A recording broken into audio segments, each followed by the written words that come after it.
Hi everybody, welcome to the United Stands. I'm Mark Goldbridge. This is your latest Manchester United news. And have Manchester United found the chosen one in the midfield? Manchester United are in talks with 5 midfield options of where they hope to sign 2. Which 2 from the 5 would you pick? And is Angelo Stiller the chosen one? Fantastic performance last night against Celtic. Manchester United are in for him. We'll be going through his stats and how he fits in with Manchester United, because I think he's a very interesting profile of player. Should United be putting him right to the top? We'll discuss that. Also, Carlos Baleba, the Brighton target, has spoken out about interest from Manchester United. Apparently he doesn't take any notice of it. Apparently he's just focusing on his game at Brighton. I got a couple of holes in that, but we'll talk about that as well. Also, Michael Carrick has done a big interview overnight. That's come out this morning. We'll talk about his desire to get the full-time job, how he wants to build the team around Manu, how he doesn't shout at his players. We'll go into that as well. And also, opportunity knocks. The Premier League is back this weekend. And also, can I just say, Puma sent me this. Their new orbital ball, which will be used from the beginning of March in the Premier League. Take a look at that. I bloody love it, because if you know, you know. If you know, you know. They're like heat maps. If you're like me and you like heat maps, I'm just loving it. I'm going to take it in the garden this afternoon and smash the crap out of it. Top bins, but they're like little heat maps on it. So that's the new Premier League ball that will be used from March. And the Premier League's back this weekend. As Andy Murdoch says, all hinges on Champions League qualification. I've just done Premier League predictions with Robbie. That's on That's Football. His arse is going like a bunny's nose. He's shitting himself. Twitch, twitch, twitch. About the title. The relegation battle is incredible. Spurs, West Ham and Forest. And of course, we're in a battle for the Champions League. So the football might not be brilliant in the Premier League this year, but the drama is brilliant. And I can't wait for this weekend. It's a shame we're on Monday, but in a way, that means we can see what everybody else does and enjoy it. But look, let's start off about Manchester United. Let's start off about Angelo Stiller. I do want to talk about what Baleba said. And in many ways, we probably should lead on Baleba's comments. But I don't want to sign Baleba. I want Man United to sign somebody else. And Angelo Stiller, at the moment, is rising in the charts. I think it's very obvious that Man United, and very safe to say that we're in talks with these 5 players. When I say talks, I'll explain that in a moment. But it looks like at the moment, and Ben Jacobs confirmed it yesterday, Tonali, Anderson, Wharton, Baleba, Stiller.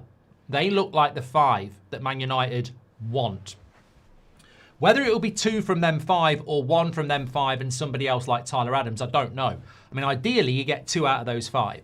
We are, and it's safe to say, in talks with those 5 players. Now, you can be in talks with somebody without even speaking to the club. Tentative talks, understanding what they want, understanding their wage demands. So lots and lots of 5 players there. Take 2 from 5 for a bit of a, bit of social media activity. I'd still go what I said in December. I'd still go Stiller and Anderson. But 5 options there: Wharton, Baleba, Stiller, Tonali and Anderson. And United will be in talks with all of them, because if Arsenal want Tonali, they'll be talking to him. If Man City want Anderson, they'll be talking to him. If Bayern want Stiller, they'll be talking to him. And if Liverpool want Wharton, they'll be talking to him. So United will have had tentative talks with all these players. Stiller's on the rise. Favel wants Stiller. Favel has the best reputation in the boardroom at the moment for transfers because he's got the best hit rate. Sesko, he put his balls on the line, and the club are very happy with Sesko. Wilcox put his balls on the line for Delap, and they've basically been chopped off. I mean, it was a bad, and considering Sesko wasn't even the player that United wanted, and Favel basically said we should go for him, Delap was the number 1 priority. So Stiller at the moment is Favel's guy, and United's his stock is good at the moment for Favel. So there's a good chance that we can push for this player. I think the interesting thing with Stiller is that a lot of people don't really understand what he is. You can't play Stiller in Manu, in my opinion. Like I've looked at some of the stuff here, and I think when you look at the defensive side of things with Stiller, successful defensive actions per 90, 6.3. Manu, 5.6. Baleba and Anderson are nearly at 9. So defensively, Stiller and Manu, I don't think there's enough defensive support to play those 2 together. So that's going to be a consideration. However, However, Stiller isn't not defensive. Like 6.3 defensive actions per 90 is actually about the same as Tonali and better than Zubimendi. So it's not terrible. I just think if you're going to play Stiller, you do want somebody like an Anderson or a Baleba next to him who is a little bit more intense in their tackles. But he's not unintense in his tackles. And in fairness, when it comes to aerial duels, he's second only to Elliot Anderson. He's 2.4 aerial duels per 90, whereas Anderson is 2.9. And he wins about 41% of them. So he's not terrible when it comes to that as well. But it's the passing game. You might have seen the game against Celtic last night in the Europa League. Stuttgart absolutely rinsed Celtic in Glasgow. They beat them 4-1 and they absolutely battered them. And Stiller didn't get. I don't think Stiller got an assist or a goal, but his ability deeper, because he played in a midfield 2 behind a 3 and then a striker. So he does play in that midfield 2. He has got Bruno tendencies, but he does play deeper. It's the passing. The passing is incredible. If you compare Zubimendi, Tonali, Anderson, Baleba and Mainu and look at their passes per 90, he's 67 passes per 90. 6-7. 67 passes per 90. Baleba is 35. So Baleba is nearly half passes per 90 of what Stiller is. Mainu's 50. Stiller is 67. And Anderson's 64, which is very high. Stiller's 67. Tonali's 50. Stiller's 67. Zubimendi is 56. Stiller is 67. So you stick Stiller into your midfield pivot or your midfield 3. You've got a deep lying player who wants the ball. Who wants the ball and has the ball. And possession is something United have got to improve on. So I think that to me is a big thing. But also it's the forward passes per 90. 23 forward passes per 90. Mainu 11. Baleba 10. Anderson 20. Tonali 15. Zubimendi 16. He's a passing monster. And Man United would be foolish not to be looking at Stiller. There is, as always, the whole he doesn't play in the Premier League. He's from the Bundesliga. But you can't just turn your nose down because somebody hasn't played in the Premier League. The reality is Man United needs somebody to go in that midfield who is able to make a tackle, and Stiller is. He's 6 foot, so he's not small. He can put a tackle in, but he's immense on the ball. And if Bruno's going to leave in the summer or he's going to leave at some point, you need a conductor in that team. And I don't think Mainu's going to be that. I don't think Mainu's going to be the conductor. I don't think he's ever going to be that. But I think Stiller is going to be that. Whether it's at Real Madrid or whether it's at Arsenal or whether it's at Man United, that's the level of player we're talking about here. And I think the club have got to trust Vivell. I really, really do. And it's interesting what Carrick said about Mainu, because he was like, I really like this player, and it feels like Carrick sees Man United having to build a midfield around Mainu. I don't agree with that. I don't agree we need to build a midfield around Mainu. I think Mainu's an important player, but he's still very young, and we still really don't know what Mainu is. What I like about Mainu at the moment is that he brings a little bit of composure to a midfield that doesn't have any. Casemiro and Bruno are very quick to move the ball, whereas Mainu has a little bit of composure to him. We need to get our possession stats up, and I think people like Mainu and Stiller are really important to that. But this guy's a star in the making. He's ready to go into the team. I've been a big fan of him for a long time. And I have the feeling about Stiller that I had about Bruno, that I had about Cunha. I think these are players that are going to take us to the next level. And the big question for me is not whether we can sign him. The question has to be, will the club listen to Vivell? Because he's in the 5, he's in the top 5. He now needs to be the top priority, because I think there's something. If Anderson's wanted by City, we're probably going to lose. If Wharton's wanted by Chelsea or Liverpool, we're probably going to lose. Baleba is an absolute open goal because nobody else wants him. That leaves Tonali and Stiller. And I like Tonali. However, Tonali's going to cost you a lot of money. Stiller's going to cost you about 50 million. So I think that this is the deal. This is the one.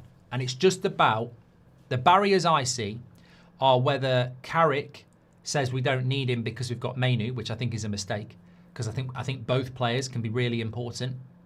The way I look at Stiller is my ideal midfield would be Stiller, Bruno, and you know, an Anderson or something like that. That doesn't mean Mainoo's dropped. That just means that you've got rotational options. Certain games you might play Mainoo and Stiller if you're at home against one of the lower league teams and you want loads of possession and you want to probe.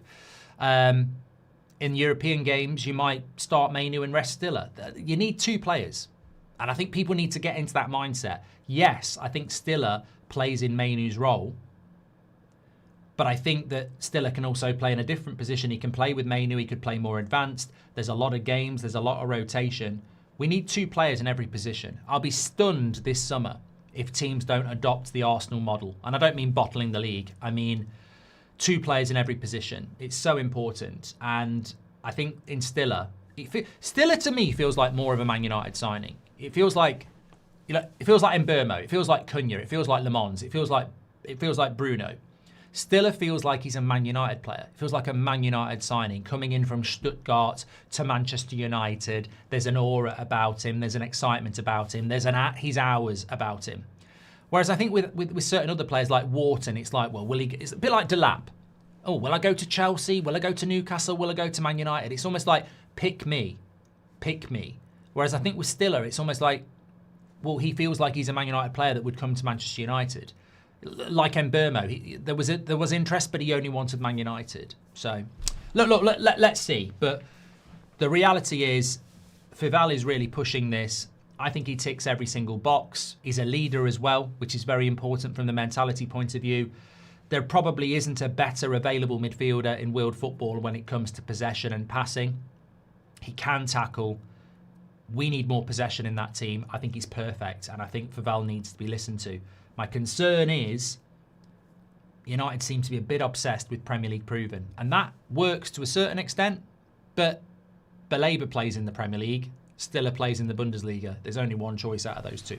Patrick Lynch says, with Stiller, you're making a conscious effort to move from transitional to possession-based play. The midfield is so important. It's been neglected for 10 years. It's why we're inconsistent and we need to get this right. Well, exactly, Patrick. If I look at Zubimendi, Tonali, Anderson, Stiller, Baleba, Mainoo, if you want possession next season, Stiller, 67 passes per 90, obliterating every one of them, double the passes Baleba, and we're looking to buy Baleba.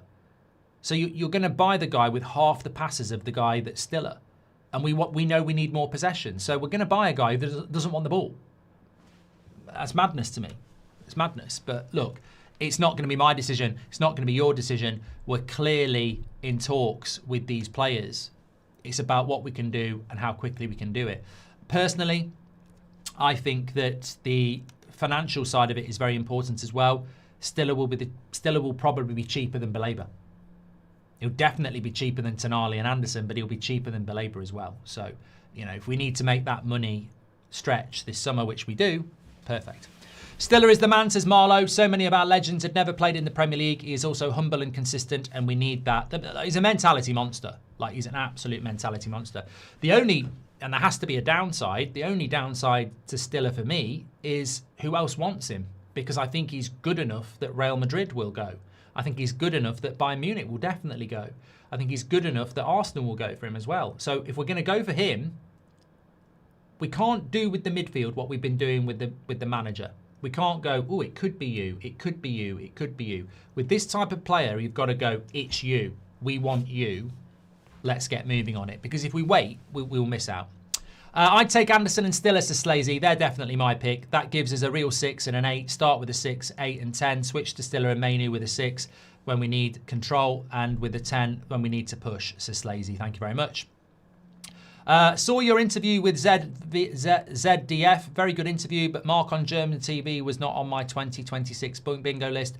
Midfielders. I haven't seen this interview yet. I thought it was just going to be on YouTube. I didn't know it was going to be on German TV. Well, you know, Bundesliga bridge. I'm fully ingratiated in the Bundesliga, which is why I can talk about people like Diomande and Nuzza and Stiller and what's his bloody name? I forgot his name now. Plays in the midfield for Augsburg. Sano, brilliant player. Probably not a Man United player, but Japanese midfielder playing for Augsburg, also Fujita at St. Pauli. I think they both do really well in the Premier League for teams like Everton. But I didn't know it was on the telly, Danny, but I will check it out. They did email me yesterday. His midfield choices would be number 1, Tonali, number 2, Anderson, number 3, Stiller, number 4, Wharton, number 5, Baleba. Ambition is 1 and 2. Yeah, I mean, look, I'd be over the moon with Tonali and Anderson. I would be over the moon with Tonali and Anderson, but for me, I think Stiller, it just excites me more. Ashish says it's mind-blowing that we may not have to be able to sort the midfield for such a long time. We've not been able to do it. Managers have come and gone and the midfield is still below average. I mean, did you hear what Cunha said about Amorim, by the way? We'll talk about that in a moment. But, I mean, I've got to say, I mean, I like Cunha anyway, but it just makes all these journalists in the club look really stupid. There's been this obsession for 2 months to try and downtrod and blame Amorim. And Cunha's basically come out and said, we're basically playing a lot of the defensive patterns that we learnt under Amorim anyway, under Carrick. And I'm really grateful for him and I really enjoyed playing for him. Unequivocally signing Tonali and Stiller by the looks of it, says Amit. I mean, Tonali and Stiller I wouldn't mind because I think Anderson will go to City. Tonali and Stiller would work really well, by the way. I mean, that's a combo. I've got to say, Amit, you sometimes talk shit, but I've got to applaud you. Tonali and Stiller I'd be very, very happy because they both can play as a 6, but Stiller can also play as an 8. I'd be very happy with them. The defensive coverage we'd have for the next few years in midfield and the ball players we'd have, I'd be very, very happy with them. Considering the attacking talent we've got with people like Ahmad and Cunha and Mbeumo and Bruno and people like Lacey coming through, we're going to bring a winger in as well. Tonali and Stiller would give such a platform for our team. I'd be over the moon with them. But that's what we've got to do. We've got to do like a Tonali and Anderson. For me, any 2 of those 3. That 3, Stiller, Anderson, Tonali, any 2 combination, happy days. And I think that's what you've got to do. Wharton and Baleba just don't do it for me. But any 2 of those 3, I'd be over the news. Hi Mark, a little off topic, but if we got Wilcox and Barada out, the club, who would you like to replace them to sort out the summer transfers, says Jake. I mean, look, Jake, I don't, that's what best in class is. I, as a fan of Manchester United, can offer up some names. Obviously, I thought Berta was a very good one and he went to Arsenal. Some people talk about Campos. There are others, but the reality is, it's not my job to know who the best director of football and the best CEO in the world is. But it's bloody Sir Jim Radcliffe's job to know it, and it ain't Barada and Wilcox. So if you get rid of them, you get the best in class. That's what you do. We haven't done that yet. Big says, Mark, breaking news. Sir Jim Radcliffe very interested in Prestiani. Okay, we'll leave that. Surprisingly, United signed Stiller and Anderson, says Amit. And Tonali and Stiller would be ideal for me, says Dale. 90% for Stiller or Baleba, says Ray. I think we're going to sign Baleba. I think we are going to sign Baleba. I'm dead against it. We did a whole show on it last night. I do. Could we check Stiller's injuries? I know what his injuries are, Jacob. He had a very bad ankle injury this time last year. He's had a couple of knocks this season, but there's not been any reaction to that ankle injury, and he's playing a lot of games. In fact, when you look at his minutes this season, he's played over 3,000 minutes, which is he's played about the same as Elliot Anderson. Zubimendi and Tonali are on nearly 3,700 minutes. Baleba's on 2,200 minutes, and Stiller's on 3,000. Obviously, Stiller's been playing in the Europa League as well, so he's played a lot of minutes. I wouldn't be worried about him in that sense. Let's talk about what Baleba's had to stay. Hope all is well, Mark. My friend DJ wants us to hire Postecoglou or Southgate. Please call him a prat. I think Ange would be very interesting in press conferences. You know I do like them, but Southgate, I wouldn't. Yeah. Wouldn't be going there, if I'm being completely honest. Right, thanks everyone who's watching this morning. Please do smash a like on the video. Let's talk Baleba, because we know he is a player that Manchester United want. Bloody, have you seen the Manchester Evening News these days? You go on an article. I was halfway through reading it. I've left it open, and then it's closed down saying you've got no free articles remaining. Digital subscription. I mean, that just tells you the state of journalism, that everybody is going behind a fucking paywall now. I don't mind journalists who go behind a paywall that are interesting to read, but regurgitation of other people's news behind a paywall, no. And before anybody says it's what you do, no, YouTube is free. YouTube is free. Right, if you get rid of Wilcox and Barada, Ineos Favel and Jean-Claude Blanc, both have better CVs in the game, certainly better than the two in place. Good point, Patrick. We could do it for free. Anyway, I found an article that isn't behind a paywall. And also, the funny thing is, it's actually an interview that... How are you putting it behind a paywall when it's somebody else's interview? Anyway, I found it now. Shout out to the Mirror. They're not behind a paywall yet. Brighton midfielder Baleba has opened up about how transfer speculation linking in with Man United impacted his performance. Basically said this. I feel more relaxed now. The noise about me, I don't understand. I didn't look on the websites. I'm more focused on me, myself, and my teammates. Now, this is quite interesting. So basically, Baleba is saying, I never really understood the noise outside. I didn't understand it. I didn't look at it. I'm focused on me, myself, and my teammates. I mean, this is very interesting because, look, I know he's got to try and claw back some credibility from a disastrous season, but saying I didn't really look at the websites, mate, I know you deleted them, but there are proven posts, social media posts, where you were interacting with people about a move to Manchester United yourself. So you might not have been looking at websites, but you were definitely looking at social media and you were interacting with it. Because when Brighton played Man United back in October, you had to delete a post about something provocative. So you were all over this deal. Stop trying to backtrack. You definitely were all over this deal. And look, maybe you can't admit it, but the world knows it. You weren't ignoring it. You can't sit there and say you don't understand it because you were playing along with it. You were playing along with it from the start. This was your dream move. You didn't get it. And clearly that's impacted you massively. But you can't sit there and say, I don't understand it. I was ignoring it. I'm just focused on Brighton. And as for that second bit, well, if that's you being focused and ignoring stuff, I'd love to see what you play like when you're shit and you're not focused because you've not been very good this year. So strange interview because it's almost like he's going, it doesn't impact me. I'm just focused on my performances. But it did impact you because you interacted with it. And if you're focusing on your performances, they're shit, mate. So you'd probably be better off saying, I've had a really bad start to the season. My head wasn't in the right place.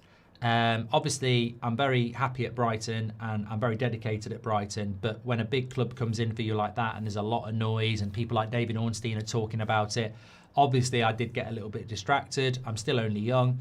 And it's took me a little bit of a time to get over that. That's honesty. That's the truth, isn't it?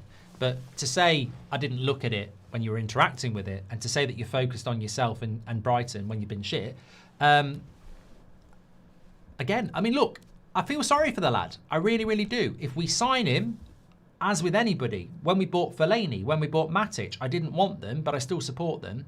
But the red flags are there. The red flags are there. And we're talking about Tonali. We're talking about Stiller. We're talking about Anderson. And Wilcox is pushing Baleba. And I'm like, I'm sorry. If he was the only midfielder available this summer and we need a midfielder, obviously go and buy him. Take the punt. It's a risk. Maybe it turns out okay. But there's so many better options in the shop. And that's my issue with this. I think he's a huge risk. And also, I think he's a project. And he's clearly not got a mature head on his shoulders yet. That's not what you need in a season where next year we're going to need to finish in the top 5 and do well in the Champions League. We're going to need composure, and I don't think he's going to bring that. I think there's better options in the shop. They clearly see Baleba as a potential long-term replacement in defensive midfield, but his inconsistency makes him a risk compared to other targets, says Azam. If you're Arsenal and you buy Baleba because you've got a spare £65 million and you know you can bring him in and be patient, I completely get it. Because you've got Declan Rice, you've got Zubimendi, you've got players that are ready to play and you can use him here and there, 20 minutes, no pressure, play in the Carabao Cup, no pressure, bring him on for the second half in a Champions League game that you're winning, no pressure, home game, 3-0 up against Leeds, half an hour, stick it, no pressure. I get that. But Man United should not be buying a player for the future and chucking him into that environment. We're not that club at the moment. We seem to think we are that club, but we're not that club. I was listening to Michael Carrick talking about the youth and how the youth's really important. And I'm like, tell me something I don't know, Michael. we've had a youth player on the bench since the 1930s, before any of us were born. I don't need to be told that the youth is important. But I don't think the answer to Man United's problems is picking youth players at the moment. We've got Mainu. In the last 25 years, how many youth players have ended up being first-team players for Man United? You can do it on one hand. So we've got Mainu. He's a first-team player. I don't need to get 3 or 4 youth players into the first team at the moment, unless they're good enough. If they're good enough, get them in.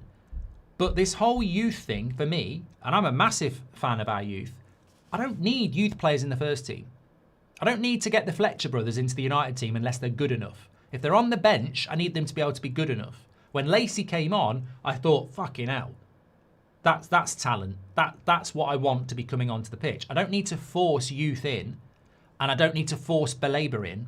I need to bring in more Cunhas and Mbermos to provide the platform for us to be able to nurture these young players. But United seem to be obsessed with bringing youth players in or signing young players, and I do not believe we have the platform for it. When I look at the class of 92, you had Cantona, you had Hughes, you had McClare, you had Bruce, you had Pallister, you had Ince, you had Irwin, you had Schmeichel. International top-class players to nurture players. At the moment, we don't have that platform. So Baleba, for me, is an absolute risk on many levels. By signing Stiller, United are forming a basketball team, says Amit, and Stiller plays as a deep line midfielder, orchestrating player from in front of the defence. His style has drawn comparisons to Kroos and even Michael Carrick, says Azam. Well, this is the interesting thing to go back to Stiller.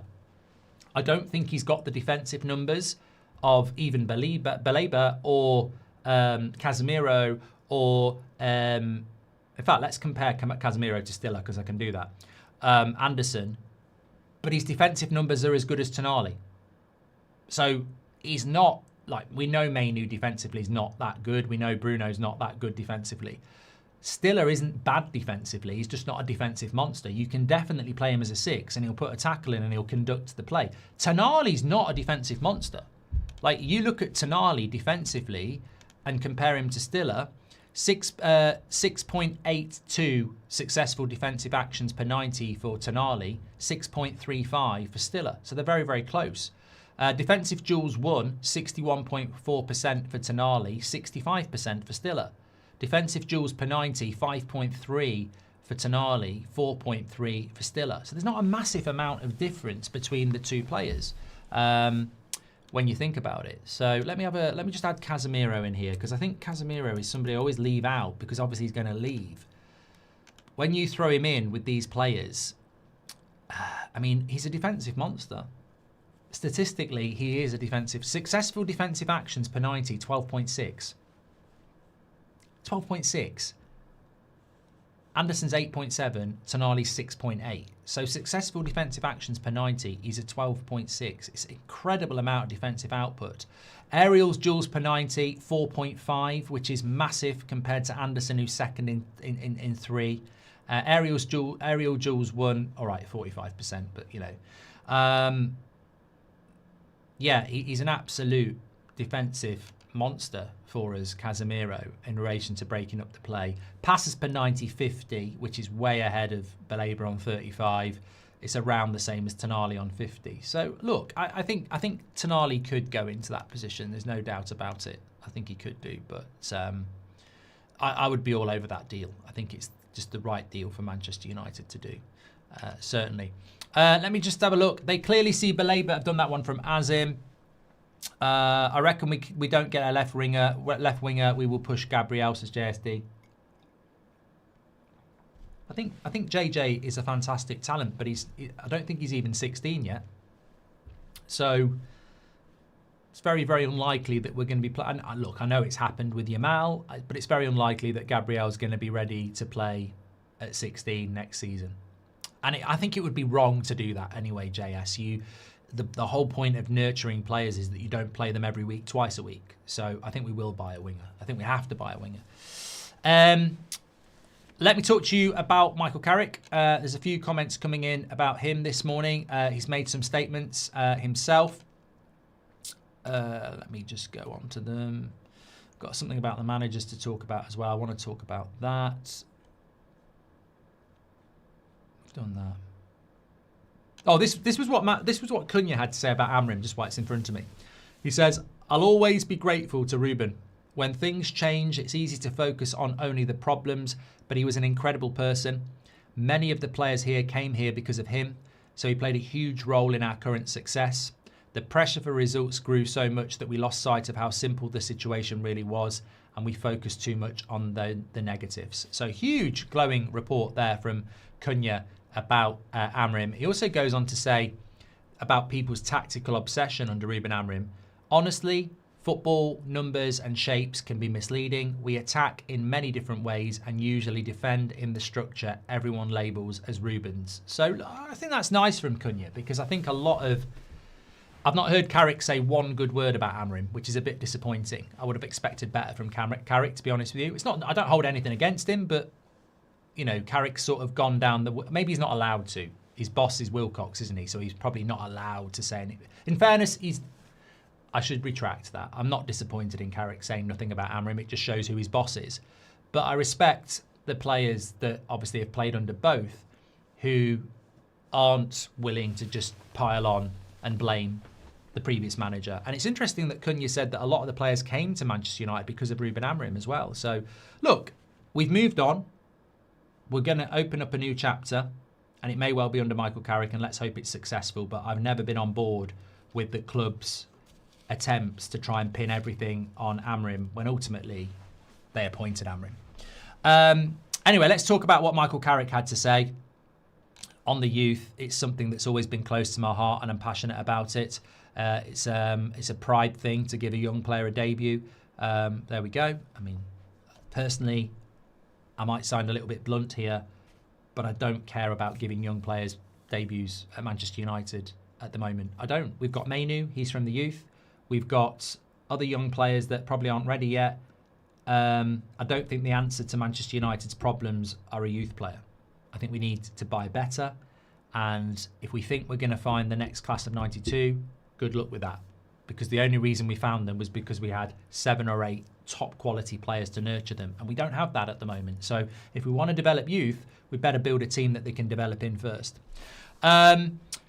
He also goes on to say about the Manchester United job, whether he wants the Man United job. He said, "For me, it's the ultimate job. I love what I do. I'm lucky. I'm privileged to be in this position. I said when I arrived, there's the sentimental side of having come through the club, of loving the club, of being a fan. But I'm here to do a job, to build a good team and to succeed. I don't decide how long it will last, but I love being here. And as long as I'm here, I'll give it everything. I always plan long term for the good of the club. That's how I think it should be." I mean, that's... I know Gary Neville said he's not too sure whether Michael Carrick will take the job because he has his own morals about what he thinks is best for the club. I think that's a statement of intent that he wants the job. I think that's literally a declaration of, I want the job there, which is not a surprise. I mean, what's he going to do if he doesn't get the job? Go and manage Crystal Palace? Like, of course, if you give him that opportunity, he says it himself. I'm lucky, I'm privileged. Of course he's going to want the job. I mean, I don't think he can be criticised for that at all. Not at all.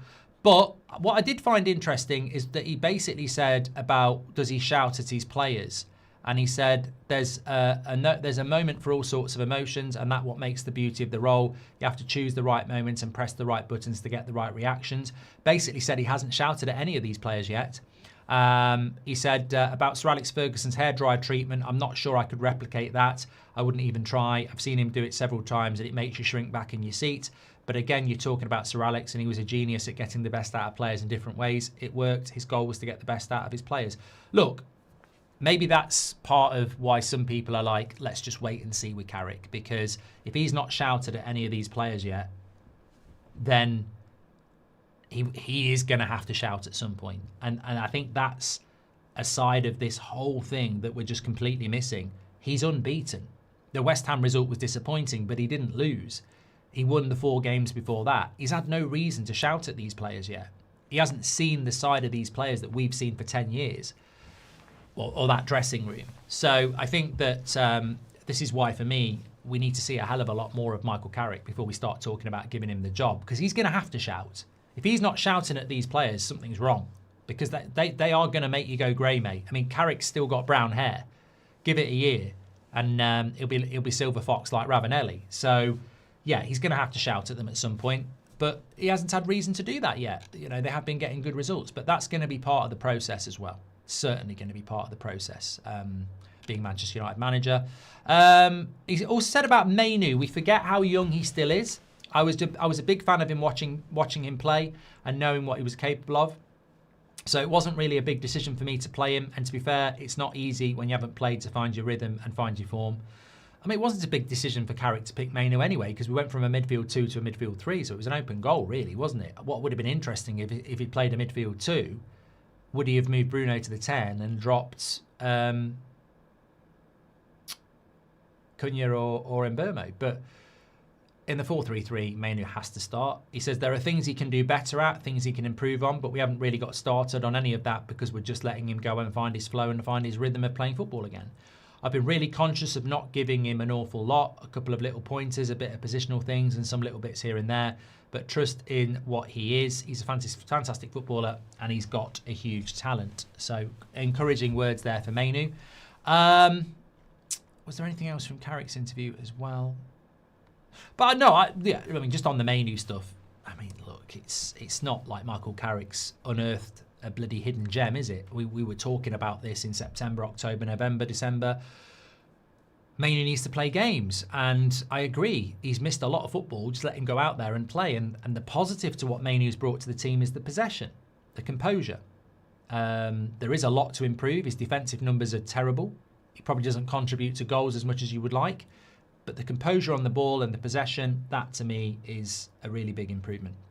Goldbridge says people need to get this right about Baleba. He's not a defensive midfielder. He was great last season when he roamed around, pressed high and used his athleticism. He can't dictate play from deep and lacks positional awareness.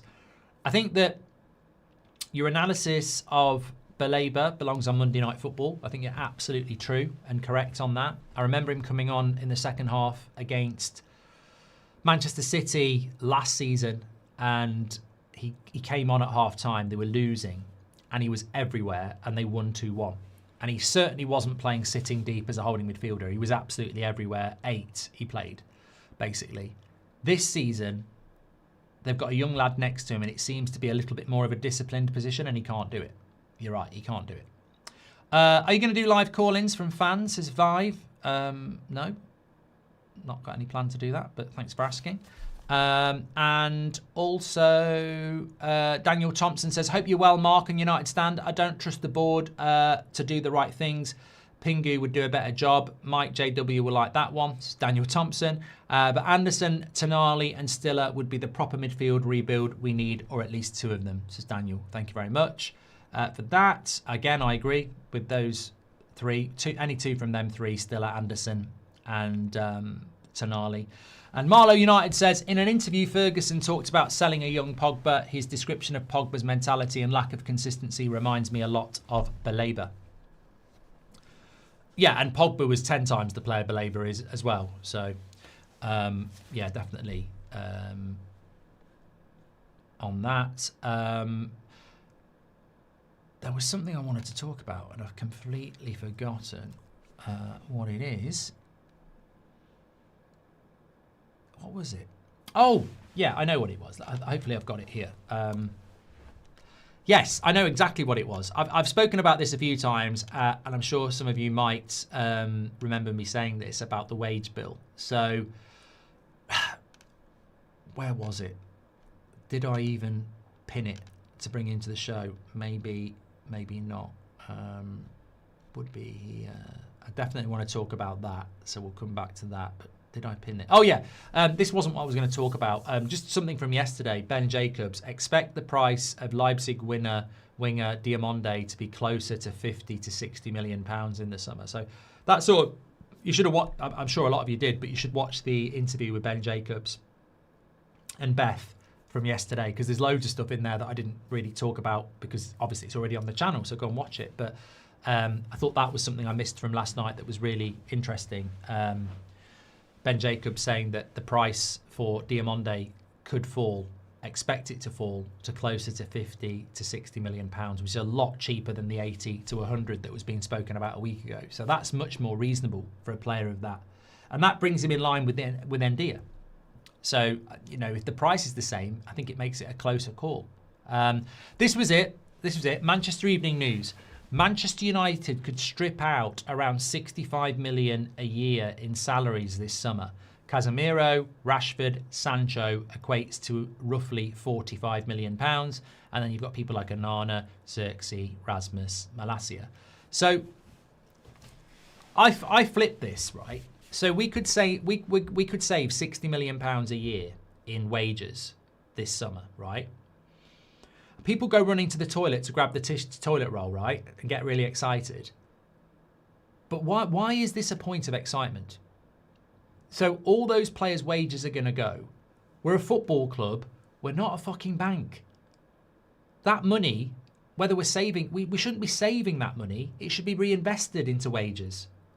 But people, I know there's people in this chat going, oh, £60 million.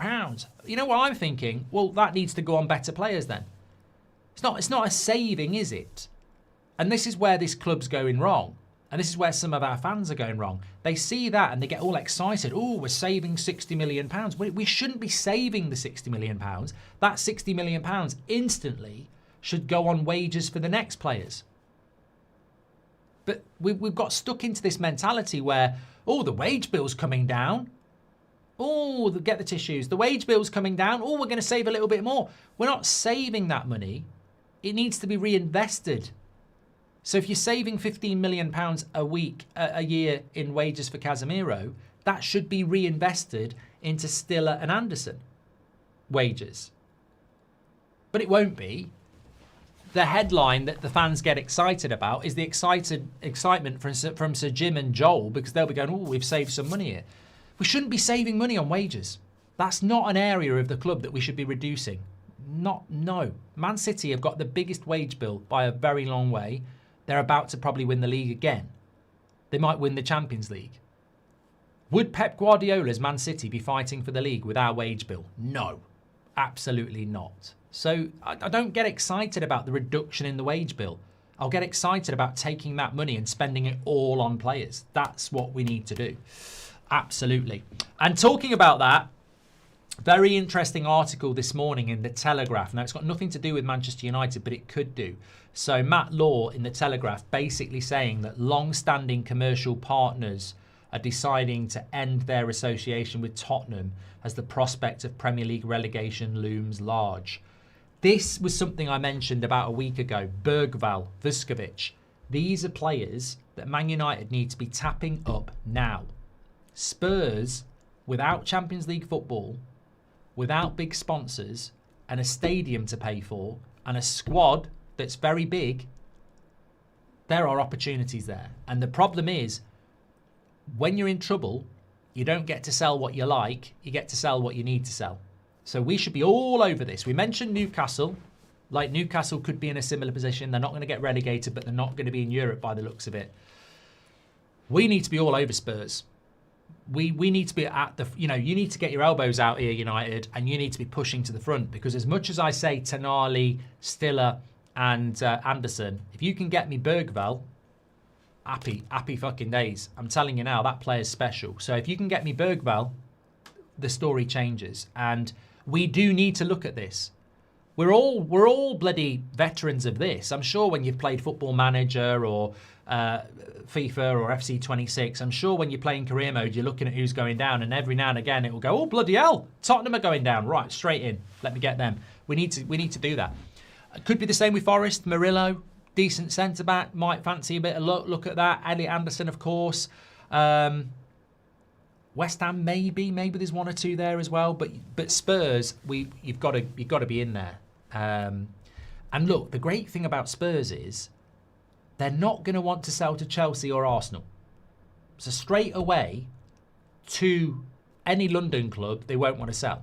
So that helps us out. We don't have a bad reputation with Spurs. We've took Berbatov from there over the years. Carrick came in from Spurs.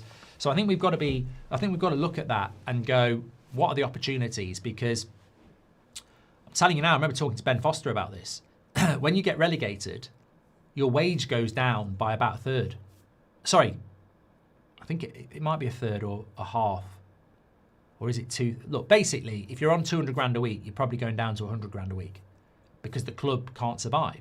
So there's a relegation clause there. But the flip side of that is, if I'm, let's say, if I'm like Van der Ven and I'm on 150 grand a week at Spurs and we get relegated and there's a clause in my contract saying my wage goes down to 75,000, well, that's not fair. What's the flip side? You have a release clause of £30 million.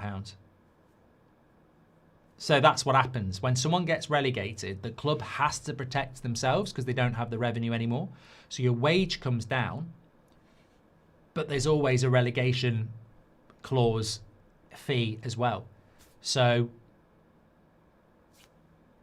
United need to be looking at this. I think it's look, I'm doing a lot of watch-alongs on That's Football this weekend. Got the 3 o'clock games, Chelsea, Burnley, obviously because of us, and Villa, Leeds because of us. 8 o'clock, Man City, Newcastle because title. And then Sunday, Forest, Liverpool because of us. And then the North London derby. So some big games this weekend I'm doing watch-alongs for. I think Spurs are in trouble. I think Spurs could be in trouble if they lose their next game. I think they could be in trouble. And it would be the biggest relegation of my life. I've never seen a club that big go down. Obviously, I've seen Newcastle go down. I've seen Villa go down. But Spurs won the Europa League last year, and they're in the bloody Champions League. They've got a massive new stadium. It would be massive. I don't know whether Spurs are going to go down, but even if they don't go down, they're not going to be in Europe next year. So there are opportunities there, and United. This is the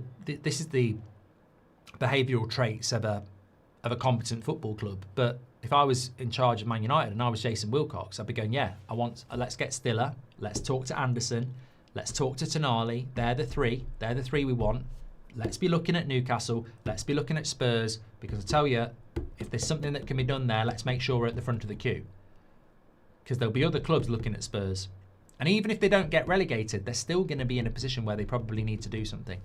What about Romero, says Azam. Mate, I wouldn't go anywhere near him. Romero could be the combination of Van Dijk, Rio Ferdinand, John Terry and Vidic. And I still wouldn't go anywhere near him because I just can't. There's two things, right? I don't care whether you're prime Messi. If you've got the injury record of Phil Jones, I would rather have Eden Hazard. Messi's one of the greatest players that's ever played. But if you can't play, you're no good to me. And you can be the best centre-back in the world, but if you've got Romero's temperament, I'd rather play Harry Maguire. Because at least with Harry Maguire, I know when there's a 50-50, he's not going to try and break the other person's leg. You just can't have that level of mentality. I mean, look, we benefited from it massively. But as Flock says, Romero is an absolute liability. In that game, I don't know whether we would have won it. I look at the Fulham game, we nearly didn't win. Fair play, Sesko winner. I look at the Spurs game, 0-0. I don't know. I think that game was. You could argue Spurs were slightly on top. You could argue we were slightly on top, but it was a very equal game, and Spurs were playing very, very well. And Romero, for no other reason than he's a hothead, fucks Spurs up big time. So I would not have a player like that who can't control their emotions. I wouldn't go anywhere near him. No, don't care how good he is. Azam says, what about Lissandro and Romero? Romero, good defensive pair. Yeah, if Romero wasn't a massive hothead, maybe, but no, I wouldn't go anywhere near him. Palace says, Ange said Romero is a leader in the dressing room, but I don't like his actions on the pitch. Look, Roy Keane used to get sent off, but Romero's not Roy Keane. Like, he's a walking red card, and I don't think he's actually that good. And I don't think he can tackle either. I think most of his tackles are a foul. Like, he's a very, very dirty player. Yeah, I won't go anywhere near him. I feel like we've got through something. I want to applaud everybody. Where's my ball? Me and you together this afternoon. We're going on a date in the back garden. I'm going to bury you in the back of the net. I love this. When it came through, I didn't realise, and I'm sure they've done it on purpose, the heat maps. Love it. What was I going to say? Yeah, I feel like we've got through something We played West Ham a week ago last Tuesday, and we still don't play till Monday. It's been a horrible break, this. So fair play to everybody who's been sticking with us and getting involved in it. It has gone relatively quickly, but I just feel like we've got through something. I feel like Premier League predictions on That's Football today felt like I hadn't done that for ages as well. So it just feels like football's back. Proper football's back. And we have got 3 games coming up in just over a week and a half as well. So, and also it's not far till the March international break now. And if you've been watching the United stand for any period of time, you'd know what I think about the March international break. For me, that's when the transfer window starts. That's when the conversations start. So hopefully we're heading into an exciting period. I think the next few games is about getting as many wins as we can to solidify that Champions League spot.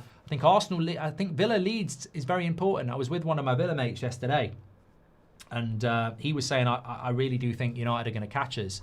And I think if we can bring Villa into this, it's just another club we're fighting with for top 5. So big weekend. I mean, look, worst case scenario, Villa beat Leeds, Chelsea beat Burnley, and Forest lose to Liverpool, and then pressure's on us a bit. But we could be in a position where a couple of those results go our way. I mean, Forest, new manager bounce at the City Ground. They could get something against Liverpool. Leeds are doing well against Villa. That could be something for us. I mean, I think Chelsea will beat Burnley, but 2 out of 3 ain't bad, is it? Anyway, thank you everybody for watching. Make sure you've smashed the like on the video. We've got Carrick's press conference coming in at about 1:30. Tonight at 8 o'clock is our Everton preview live. We put it back a night because I wanted to listen to Carrick's press conference before, and I'm not doing the Bundesliga tonight. So 8 o'clock tonight is with me. Curling's not till tomorrow final. Bit of moves at 6:05. It's not tonight, it's tomorrow.